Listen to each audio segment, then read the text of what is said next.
وہ شخص جو اپنے گناہوں کو چھپاتا ہے کامیاب نہ ہوگا، مگر جو گناہ کا اقرار کر کے اسے چھوڑ دے اور توبہ کر لے اس پر خدا تعالی کی رحمت نازل ہوگی۔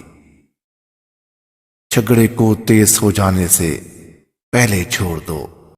عقل مند وہ ہے جسے غصہ دیر سے آتا ہے۔ جو شخص خاموش رہتا ہے وہ بہت دانا ہے، کیونکہ کثرت کلام سے کچھ نہ کچھ گناہ سرزد ہو جاتا ہے۔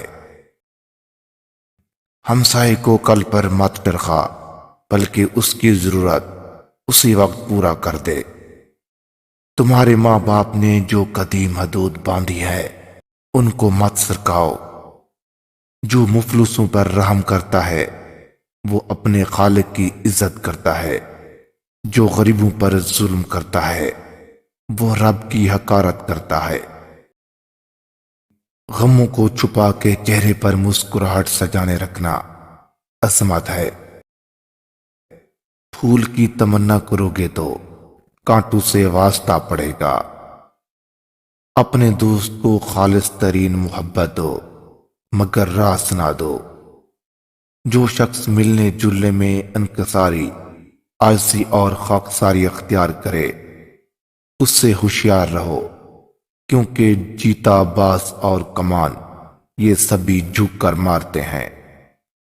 بادشاہوں کو وہی نصیحت کر سکتا ہے جس کو سر کا خوف ہو نہ سر کی تمنا۔